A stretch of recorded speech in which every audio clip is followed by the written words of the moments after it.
நெல்முன் செயலாக்க சேவைகள் வணிகத்தை அமைப்பதற்கான எங்கள் வழிகாட்டிக்கு வரவேற்கிறோம். இந்த வீடியோவில் இந்த வணிகத்தின் மூலம் நீங்கள் எவ்வளவு சம்பாதிக்கலாம் என்பதை நாங்கள் கற்றுக்கொள்வோம்.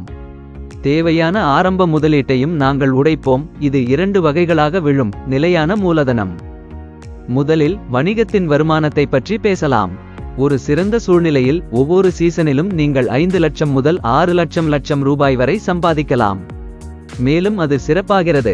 முதல் வருடத்தின் முடிவில் நீங்கள் ஒரு பருவத்திற்கு 10 லட்சம் முதல் 11,50,000 ரூபாய் வரை சம்பாதிக்கலாம். அனைத்து செலவுகள், கடன்கள் மற்றும் வரிகளை செலுத்திய பிறகு இது உங்கள் உண்மையான லாபம்.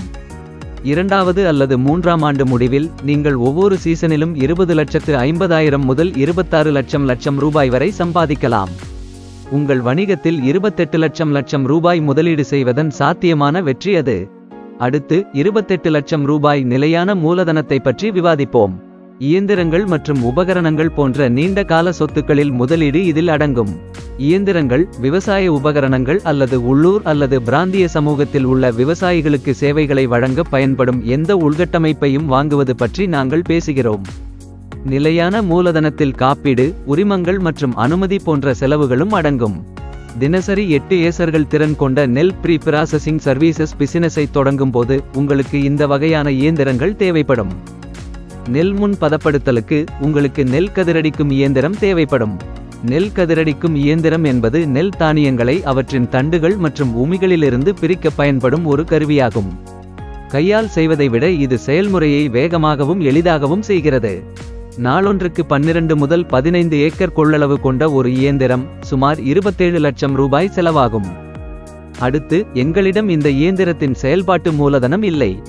எனவே உங்கள் நெல் ப்ராசஸிங் சர்வீசஸ் வணிகத்திற்கான மொத்த மூலதன முதலீடு 28 லட்சம் ரூபாயாக உள்ளது. இது உங்கள் வணிகத்திற்கான தெளிவான நிதிநிலை வரைபடத்தை வழங்குகிறது. இந்த மூலதனத்தை எங்கிருந்து பெறுவது என்பதை புரிந்துகொள்வது உங்களுக்கு எவ்வளவு தேவை என்பதை அறிவது போலவே முக்கியமானது. நிலையான மூலதனம் மற்றும் பணி மூலதனம் வெவ்வேறு பாத்திரங்களை கொண்டுள்ளன.